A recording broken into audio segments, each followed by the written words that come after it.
So, Adrian, we've covered Project Last Mile here on Art of Supply in the past, which certainly includes the impact that Coca-Cola has had on healthcare supply chains in Africa.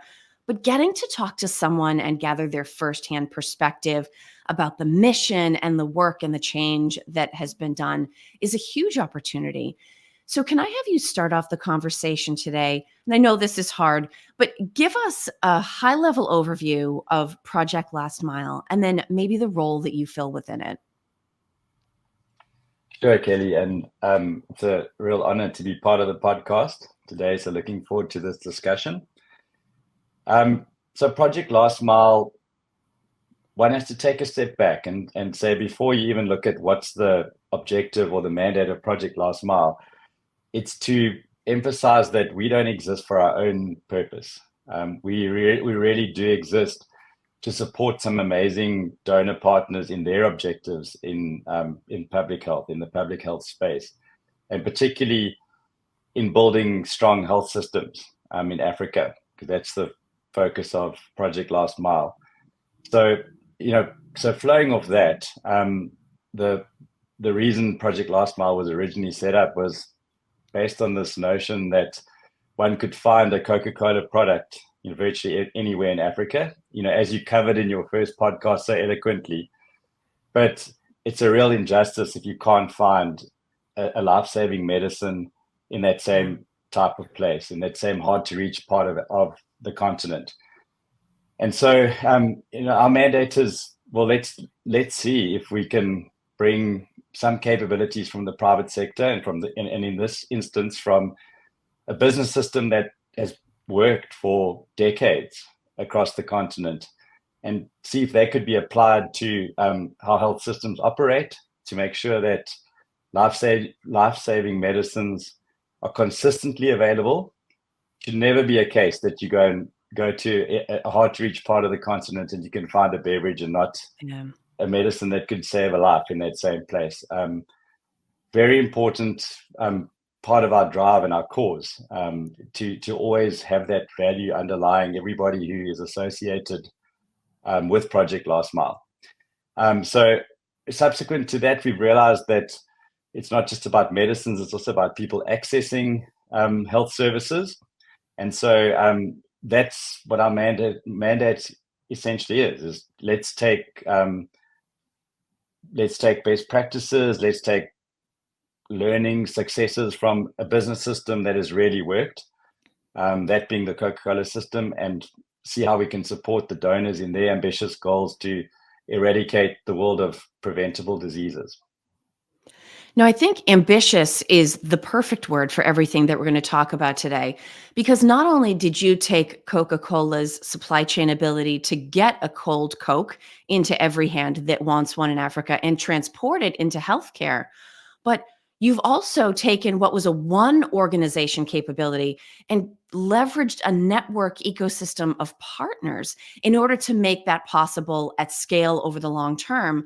And so, David, you're here as a member of one of those partner organizations, the Global Fund, which is one of a small but essential group of partners to Project Last Mile. Can you talk a little bit about the role that the Global Fund has played in the effort that we're going to talk about today? Thanks for having me, Kelly, and good to see you again, Adrian. So essentially, I think it's kind of all our fault, in a sense that, give you kind of a brief on the Global Fund is that we started in 2002 as a global movement to address preventable pandemics or epidemics such as HIV, tuberculosis, and malaria. We are the biggest international funder in that space, as well as the biggest investor in strengthening local health systems. We operate in over 122 countries.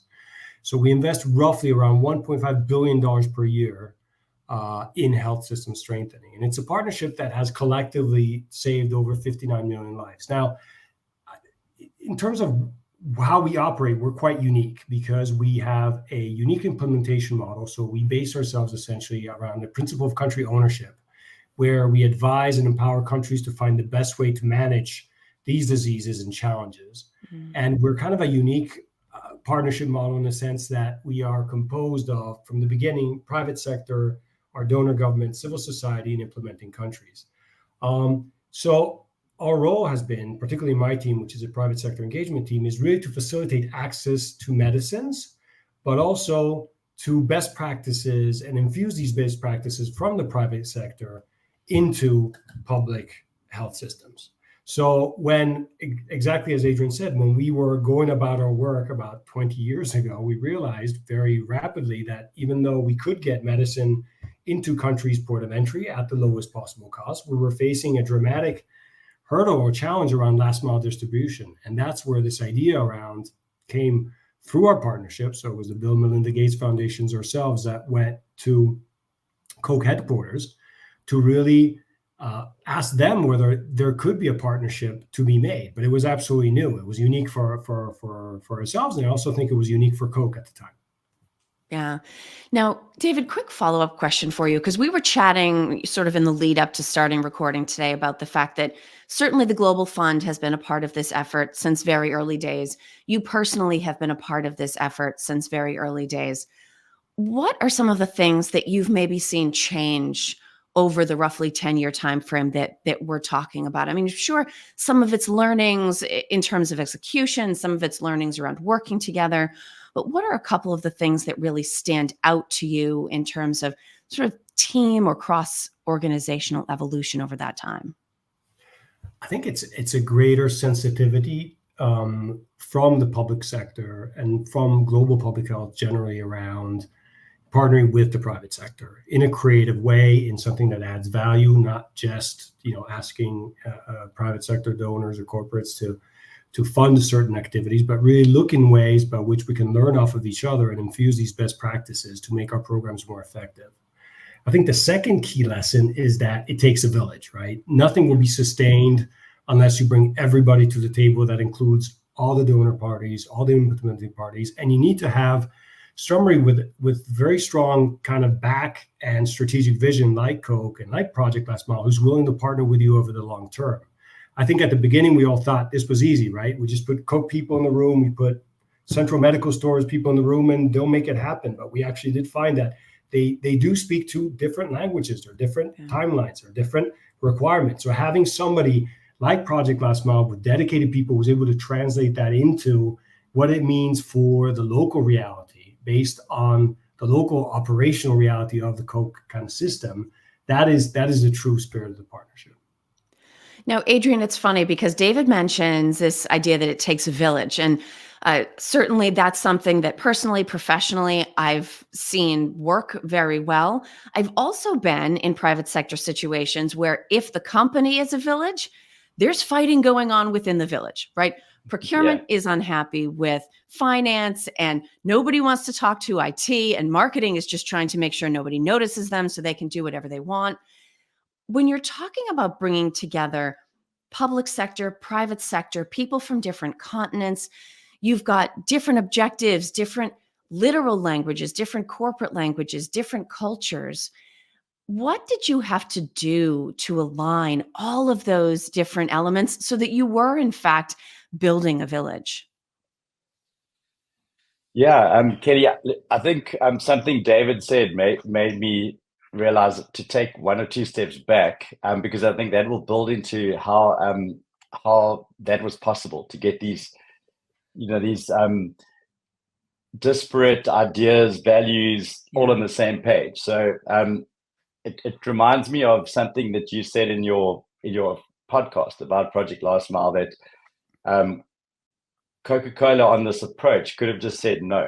When this delegation arrived in Atlanta from the Global Fund and the Gates Foundation with this out-of-the-box request, they could have said no, and coming from that same place of, well, what do we know about the public health sector?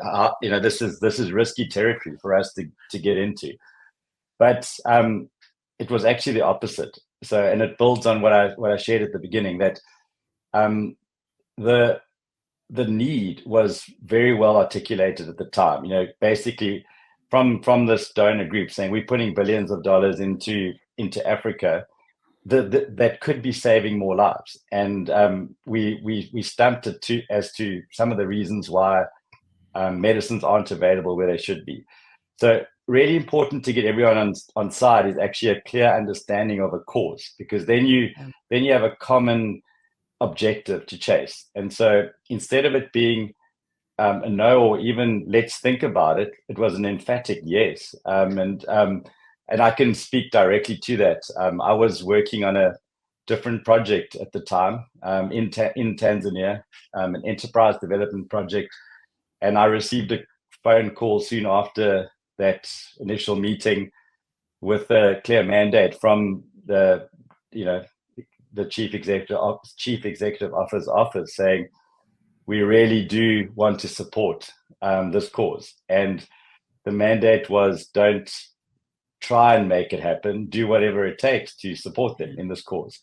So that means you've got one side of the equation already dealt with, in that you've got strong commitment from the most senior circles in the organization. So then the greater challenge became actually with the recipients of our work. So it took a number of exploratory visits. Just building on what David said earlier, we had chosen Tanzania there was a particular need in Tanzania at the time to be addressed, a supply chain challenge in the country. And it took a number of exploratory visits between myself and one or two other colleagues. Someone else who deserves some credit in this journey is Todd Summers, who was at the Gates Foundation at the time. Visits to the country to really deeply understand the context that we were going to be supporting. Because you can only get different cultures and values on the same page if you fully understand their context. So we took our time. We took 2 or 3 visits to the country. We had some crazy meetings with some people where I don't think they knew why we were there, and neither did we in the meeting in the early stages. But it was a genuine offer to help, and we needed to understand who would be the recipient of this work. And we didn't want to be presumptuous on the type of support that they needed either. So that has been key, I think, in answering your question, how we brought all these different cultures together. It's really having that strong value set of seeking first to understand the context, that you don't, particularly as a private sector, come across as a little bit arrogant in thinking that you've got all the answers and the solutions, when the context that the public sector faces, or ministries of health face, is far more complicated when it comes to decision making and these types of things. So we worked really hard in building that understanding, and then that helped to then build the trust, which then is what gets people together on the same page. And yet there must have been a little something else. I think about, you talked about at the beginning of that saying, yes, whatever it takes, right? So you have commitment to the mission, you have agreement, at least on some level, about what needs to be done and why. But it's easy for someone to say, whatever it takes. And then all the busy, nice people that are very smart and good at what they do, that are in that meeting, go back to their jobs and nothing actually changes. I know this is really sort of digging deep, but is there anything that you can zero in on that made the difference between a project like yours, where someone says whatever it takes and that happens, and where someone means well and says whatever it takes, but in fact, nothing changes? Was it right people, right place, right time? Was it a spirit of urgency? Is there anything sort of off the page that you can think of that sort of gave this effort the oomph or the energy that it needed to get moving and build momentum?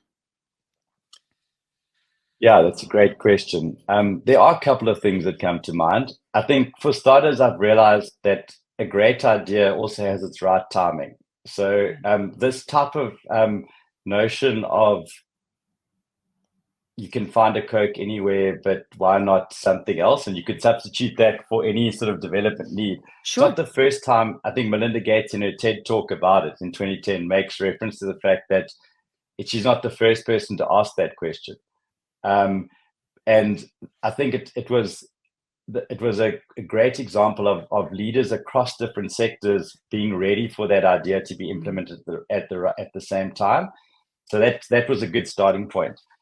And I can mostly speak about this from the Coca-Cola side. I think clearly from the donor side, they were desperate and open to find new solutions. And I think that's great. Approaching the private sector with an open mind and without a prescriptive way of partnering with them. This was like quite an open-ended question, and that was quite important. And then secondly, from a Coke perspective, why I've seen many ideas don't go anywhere is they expect someone else to do this on top of their normal job. So, someone that's in an operation, typically you'd find a phone call possibly made to the managing director of the business in Tanzania and asked to provide this type of support, but they're trying to do this on top of a incredibly full schedule. I mean, one of the reasons the private sector operates so well is because it's efficient. It doesn't carry staff with excess capacity.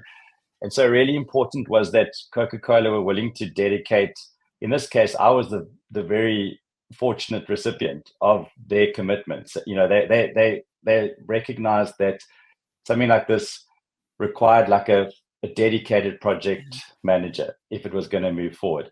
And same thing from the Global Fund, because Todd was representing the Global Fund and the Gates Foundation at the time. I think David, he was on the board of the Global Fund possibly at the time, and also working with the foundation.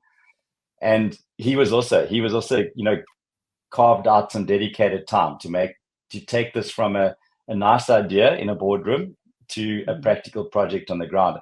And that's what we decided we would do when we went on those exploratory trips. Was, okay, how do we make sure that this isn't just another good idea that stays in a room? And you can't expect people to do that if you don't free them of enough time and energy to do that task. And then secondly, provide them with some resource. So, both of our organizations provided us with some resource to be able to do those trips, take time out of other projects we were working on at the time. So it's very important for a project like this to have some dedicated focus of key people. Yeah. David, let me pull that you was, in. That was initially, oh, sorry, Adrian, go ahead. Yeah, sorry. That was going to say that was initially, but then that same cycle has repeated itself later. So when you get through the initial pilots, then important for other people like David and colleagues at USAID and PEPFAR who later joined to embark on the same sort of process and to make sure that they were also dedicated onto Project Last Mile and were given the space and the time to contribute. David, let me pull you in here then as well, because it's interesting. People may be listening. Yeah, people may be listening in on audio, but the nice thing is I get to see how you're responding as Adrian's talking, and I can tell you have something to add here. What would you add to sort of this idea around going from good intent to good outcome that so often doesn't connect? I have to say the elevator pitch for this partnership was and continues to be perfect. Often when you go in about trying to do partnerships, you spend 20, 30 minutes trying to explain what you're trying to do. This was, as obvious as, look, same product availability for medicine. Who would say no? Everybody knows Coke. So there's a strong kind of appeal, at least an intellectual curiosity from our principal recipients to at least see what's kind of happening. I think the second bit is that Coke is very market relevant for whatever reality we're talking about. It's not someplace that sits someplace in the global north. It's something that's local with local people, so that local connection is immediate. They speak the local language. The other bit is that, yes, we're facing this problem, but because of who we are as an organization, we didn't take the quick win. The quick win is let's outsource it to somebody else, but that doesn't kind of sort the situation. And of course, we didn't want to put Coke in a situation where they were distributing our products or the products that we were buying. So we kind of took the harder path around this on the higher road. And I think this is the great thing about PLM and Coke is that they were willing to kind of engage with us on the longer term, harder slog, which is how do we get actual systems to access these kind of capabilities where relevant for them, right? So I think it remains to be an interesting challenge intellectually for global health development to look at ways that they can become smarter in a sense by leveraging the free IP from the likes of Coke.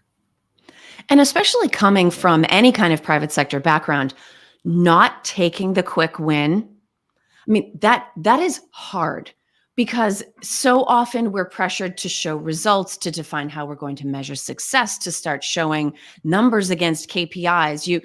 Without realizing it, we almost have a way of migrating things back to the private sector way of doing things. So to leave a quick win on the table in a way in favor of something longer term, more scalable, more sustainable, that takes, I mean, not just intellectual curiosity, but I mean, that takes some courage from my perspective. Um, David, you talked in your intro about, and correct me if I've got the number wrong, but I think you said 59 million lives saved. And that is an incredibly striking number, but it is also just one figure that represents many people, many hours, huge investments, years worth of time. How does that work into the overall picture of how the Global Fund defines success in the case of Project Last Mile, whether it's something a little bit more subjective or whether it's, lives saved plus a couple of other metrics? How do you measure that and sort of message it internally? I think it's a combination between hard numbers and soft facts. I think from the hard number perspective, we look at the impact of the single projects, and we look at what has been achieved in terms of going from a baseline to a new situation where the challenges have been addressed or under a way of being addressed, bearing in mind they do take several years to kind of come about. So definitely there. We look at it from a partnership perspective in terms of country demand. How many active projects do we have? And what we've noticed is that the scope has changed. Coke has many competencies, not only in last mile distribution, but around linking campaigns to last mile distribution, to behavior change and all that bit, and marketing and all that bit. So there are a lot of different ways that we're collaborating with PLM in expanding these sort of partnership mechanisms around that. And the last bit is around how has this partnership kind of capacitated or empowered local actors to partner with the private sector and to articulate what they need in terms of being smarter customers towards global public health. So, are there ways that we can not only build up on last mile capabilities, but if and when a central medical store decides to outsource part of the distribution, what does that kind of look like? Can they access some of the IP from Coke or others around how to manage fleets or not manage fleets, contract management, run, total quality management approaches and such? Yeah. Now, Adrian, go ahead. Can I build on that, Kitty? Of course. Because I must say that was one of our that was something that made me a little bit nervous at the start of Project Last Mile, which was how we're going to be measured. And so right up front, actually, in our early work, which we called it our learning laboratory for a reason, and I pushed that term hard because it was really important that we wanted to make an impact in Tanzania, sure, but we also needed to, if we were going to do something sustainable, we needed to have the flexibility to make a few mistakes and to refine our model along the way. So what we did in the early days was actually engage an academic partner with some expertise in this field, in health system strengthening. It's an acknowledgement that we didn't have that expertise. And they helped guide us on a basic M&E framework up front. So when it comes to David's point there about how we'd measure success, even from a global fund perspective, we got a basic framework in place that we knew that we couldn't claim lives saved necessarily. We were one entity in a whole host of in this big system that's trying to achieve that goal. But what we could do is we'd have some specific project objectives, and we could be held accountable to those specific project objectives, some of which David has referenced already. So that was quite important, actually, thinking about measurement up front, and enables us to manage expectations accordingly as well. Yeah. Well, and it's interesting that you mentioned bringing in an academic partner. One of the things that you had mentioned when we talked in the lead up to this interview is that the strong commitment that had been made by many of these different partners took off some of the time pressure. And I know myself well enough to know this is where I would have failed. So the fact that you are able to be controlled and measured, I don't know, maybe having an academic on the team, they always naturally seem to take a slightly slower pace, regardless of who else is in the group. Maybe that helped. But can you talk a little bit about the power of that pace and whether it was time to learn, time to build trust, time to get clarity around execution versus just mission? What did it actually mean for you that there wasn't this intense time pressure to immediately turn around and start maybe taking those wins, as David put it? Yeah, it was. I think the key to that was establishing upfront that this was going to be a partnership project and not a Coca-Cola project. Because I think if you took it from the perspective of the private sector, that's where there's high expectation of quick wins. As you said, decision making is fast. You can see change quickly, but we could tell from those exploratory visits we were dealing with a completely different animal here. Decision making in the public sector being, takes a lot longer, but for right reason as well, because it's you're serving the general population of the country. So but it was really important because of this complexity of doing something longer term that wasn't just a quick fix. It was so important that we didn't implement solutions where we just started, for example, putting stuff on Coke trucks, which might solve it, because that could be a quick fix. You could quickly throw on some malaria medication, go and stock out a whole lot of clinics in a remote part of the country and claim a win. But and this is where our academic partners did, which is the Yale Global Health Leadership Institute, were really helpful in building an understanding of what is the role of the public sector versus the private sector, and how important it is in a public-private partnership that the private sector doesn't take over accountability for aspects of serving a population that should always be in the domain of the public sector or the government. And for us to therefore change our thinking to how do we do symptomatic solutions, like put stuff on tracks, to rather build good systems and processes behind the scenes. That was key. And fortunately, that's all about communication. So that's about coming away from those exploratory visits, doing discussions, feedback to whoever it is that needs to sign off on our budgets and sign off on project plans. So they understood that we wanted to do something deeply sustainable. I think it did help that that message was also shared by, for example, at the time, Global Fund leadership. Or that's where people like myself and David have to work so closely together, so that it's not necessarily me delivering that message back into Coca-Cola channels, but also coming from a Global Fund perspective, because they highly respected, or they do highly respect, the fact that the Global Fund is the entity that is the greater expertise in health systems than themselves. So that's about good communication. It's about an understanding that we're not just dealing with symptoms here, we're dealing with long-term health system strengthening. Yeah. Now, David, when we think about that idea of the role that the Global Fund played, and you've already talked about the fact that the elevator pitch that everybody put together was spot on, and that played a huge role in getting this effort initially off the ground. I imagine those same skills were regularly called back into service as you got into the details of solving each problem. So one of the other things, as we start to kind of dig down in now and think about, execution beyond just the mission of the project, is how did it work each time you had a new set of information about a specific challenge, a change in a known challenge, to turn around and make sure that the narrative that started with that elevator pitch was continuous? So you're constantly messaging back and forth between these multiple organizations. And especially as you're coming back and you're saying, okay, the devil's always in the details, right? It's always messy in the trenches. We have challenges, or here's a decision that needs to be made, or here's simply an update that sounds very messy. How did you maintain that connection between the reality on the ground and the messaging that was being delivered, so that it was both accurate but still continued on that powerful idea of people wanting to be involved?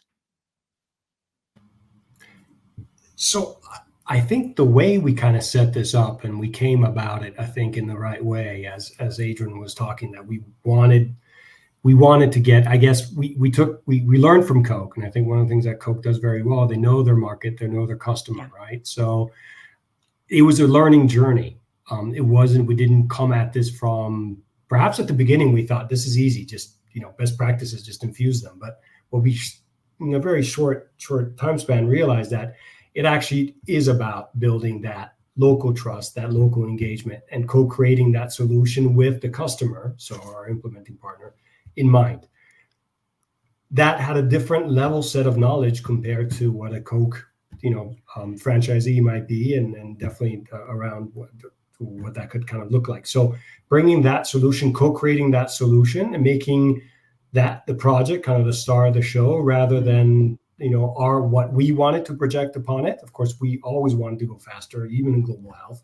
But we're very proud of the fact that today our best endorsers are not Adrian and myself, but it's actually the ministers themselves, the directors of central medical stores, people who have worked with subject matter experts from the PLM network, and can really say, hey, no, actually, this has made a big difference, and this is how I'm using kind of the project going forward. So I think being humble enough to say we certainly don't know, and finding a strategic partner who's also is brave enough to partner with you in areas where you don't know exactly what the solution will be, but you went through the process together, and you're writing the book.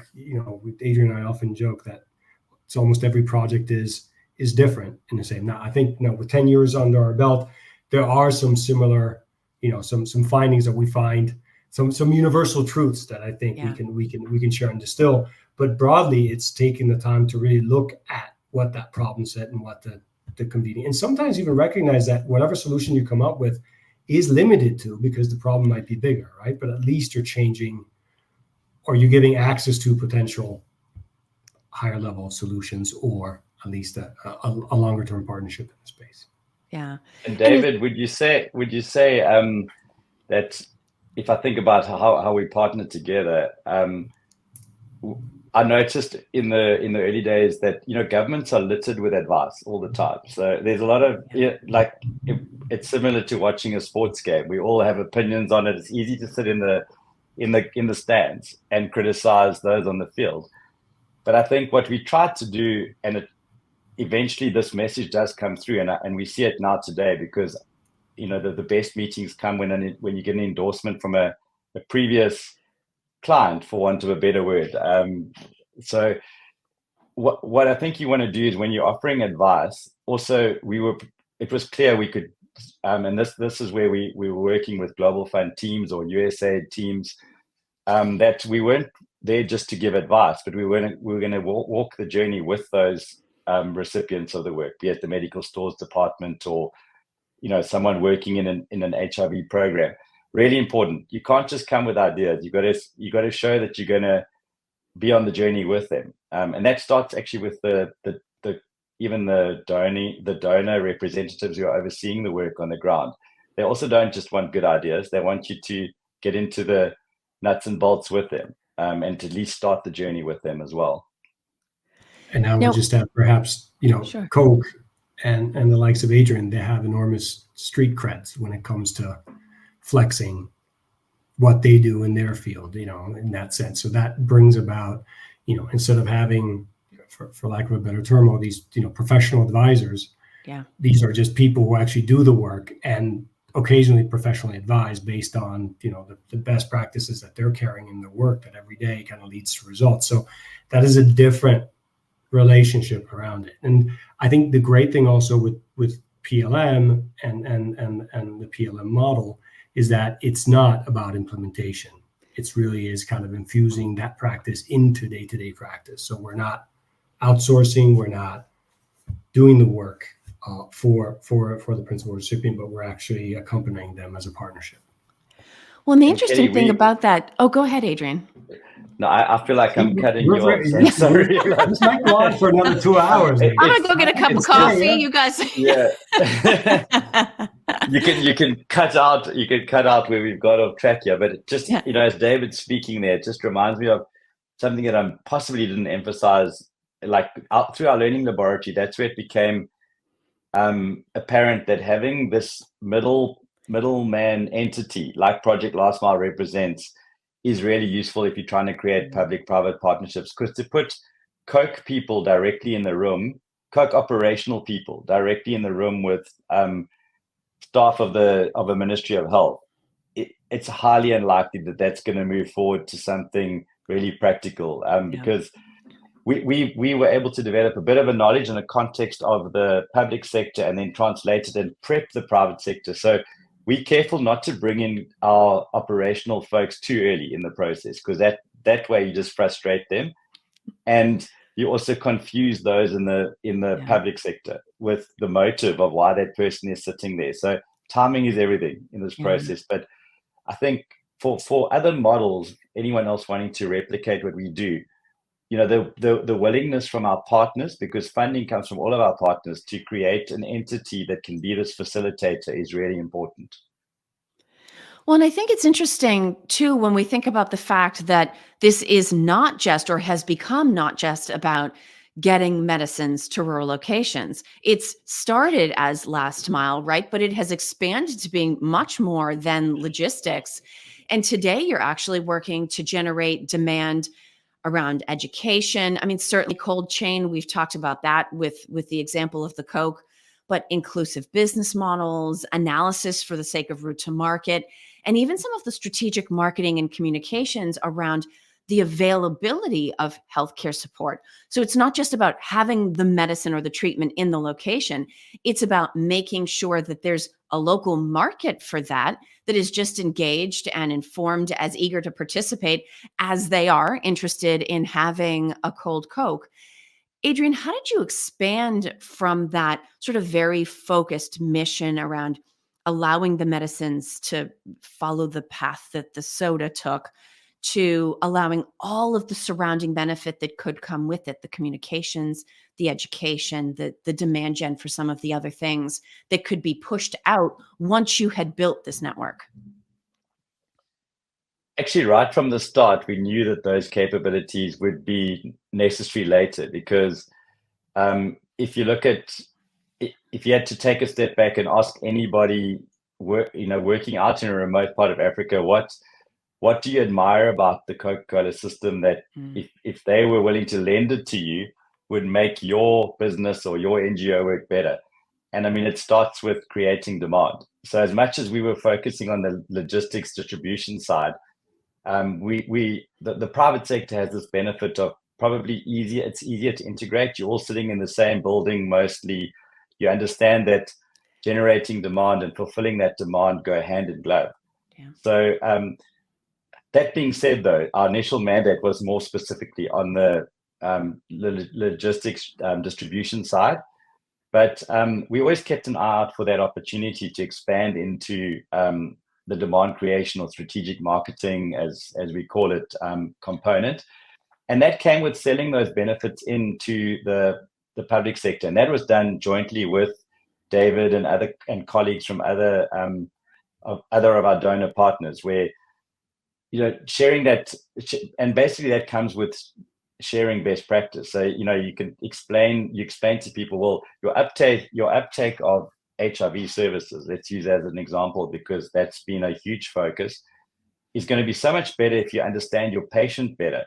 Yeah. And we were able to then give them examples of how much resource and time Coke first puts into understanding its consumer before it actually develops the commodity, and then even determines the place, the quantity, the size, exactly how and where it should be delivered. So we were able to use those examples from Coke to get those that are distributing medicines to understand how those same principles could be applied.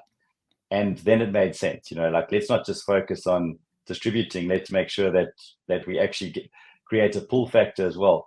Because we found, when I worked in operations at Coke, we found remote parts of the continent where it was less about a well-intended distribution system and more about the pull of the brand that was getting the product out to really tough to reach areas.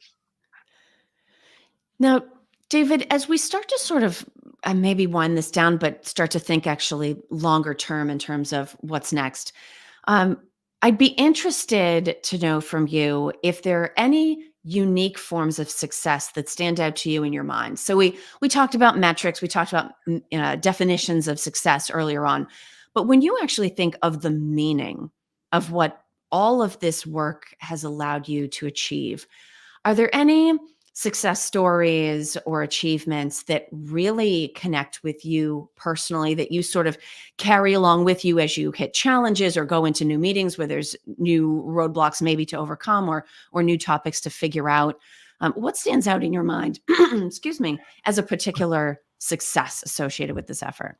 So I think it's always having a trusted partner to go back with a problem set. I can always go back to Adrian, like I think we did in 2014, to say, Adrian, I'm really sensing that the next challenge might be around prevention. And how can we, back in the day, leverage some of the work that you guys did in Ghana? And how can we leverage that more strategically in that sense? So that was, again, something that we've kind of taken forward to it. And I think, as we're looking for, next, where Project Last Mile is going, we very much look forward to kind of building out that capability set for countries, just leveraging on the partnership per se. I think the second element around it is that we've had a number of similar partnership mechanisms that were started thanks to this. So it's a new way for the private sector to partner with global health institutions. We have a partnership now on sample transport for labs that is based on the same principles. We have another partnership on healthcare waste with a number of companies, which is based on the same kind of principles around creating kind of public goods in the space. And Coca-Cola Project Last Mile is held certainly within the practitioners of my craft to be really the flagship model of what good looks like in terms of public-private partnerships. It has all the actors, it empowers countries, it's IP free. And it's something that, we would love to would accelerate even faster if, there were more Adrians, I guess more David. So that being said, the partnership has infinite kind of applicability. If you think of any major global health problem, probably there's a private sector company out there who's figured it out. They have some IP. And I guess the question is, what kind of platform, what kind of measures, what kind of mechanisms can the global we use this to unlock this? Yeah. And Adrian, a similar question to you. When you think about at the core of all the things you've been able to do, I know I'm asking you to boil years and years and years worth of work down to sort of one motivating success-based idea. But what is it that you think about when you think about the success of the program? And then to the extent that you're in a position to share, maybe a little bit about what's next for Project Last Mile. Sure. Similar to David, I find it hard to necessarily pick out, specific ideas from countries. If I think through all of our different projects, there's people's faces that actually stand out to me. So, like where you've seen transformation in, I'm not even talking about the patient down at the ground. Actually, the manager working at a medical stores department that now has a system that works, because we found pride everywhere. Like I explained to friends, when you travel into these countries, it's not for poor intent that stuff isn't reaching, mostly not for poor intent that medicines aren't reaching the last mile. It's actually just not having access to the types of systems that we've been really beneficial, that we receive so freely in the private sector, and in our case in the Coca-Cola system. So seeing the satisfaction on those people in government that are actually accountable and responsible, and the satisfaction that they feel like they're fulfilling their mandate and serving their fellow countrymen, that actually brings me some of the most satisfaction, I must say. And then the other thing is the wonderful team that we have developed in Project Last Mile. Also, I think what we've seen, because we've been going for quite a while now, like people with similar value sets have migrated together. So and and we have a core network of about 50 odd people that work directly on our Project Last Mile projects. But then we have into the Global Fund David and a number of his colleagues that have played a key role in USAID and PEPFAR and in the Gates Foundation. Like, people's faces that come to mind that have been willing to set aside their individual organizational hats. And when we get together every now and again, that we have that opportunity to do that, you think that's where having this entity, Project Last Mile, that we can all align to, has enabled us to have this common objective and common goals. And that's, I think, what's kept us going for so long and been able to replicate into other countries. So for me, it's about people, and it's about seeing those sustainable solutions being in place. The satisfaction even of some of the volunteers we get, from Coke, when they realize, wow, I'm applying my procurement knowledge and this could potentially save some lives. Like, and we won't know. I mean, our goal is Project Last Mile's benefit should way exceed all of our lifespans as well. Hopefully it's implementing systems that have this ripple effect into the future. And then, that probably builds on to where to next for Project Last Mile. I think we're going to continue to do our core work, which is the original work in the sort of, we call it route to market, but logistics distribution space. We see tremendous growth opportunity in the marketing space because there's far less people actually providing that type of support service. I mean, in fact, we got a couple of, I won't preempt some ideas, but we're working with the Global Fund and USAID on some quite exciting ideas in that space of broadening the base of the partnership as well. So I think there's huge opportunity there. And then from our side, it's very pleasing to hear David reference those other mechanisms that have replicated our type of model, because that's really important for myself as a leader in Project Last Mile, is to be this advocate for this approach. I mean, I imagine a world where so many different organizations are each taking a step back and saying, what is our unique strength? If I'm in the IT field, there's something I could do. If I'm in telecommunications, there's something I could do. And I think if the private sector was willing to take a step back and engage, and if the public sector could create the space for us to then provide support into their inspiring mandates, I think anything's possible in terms of addressing some of the big challenges that we face in the world, not just in health, but in other aspects as well. Well, Adrian and David, I can't thank both of you enough, not just for your time, but for all of the work that you've done for 10 years leading up to us having this conversation. It's been an exceptional opportunity to sort of get a look into the inner workings of what makes an effort like this not just possible, but successful. We certainly look forward to finding out what's coming up next. I have a feeling you guys are just picking up speed and hitting your stride. But thank you both for being so open and sharing about all the good work that the Global Fund and that Project Last Mile and all of your other partners have done together.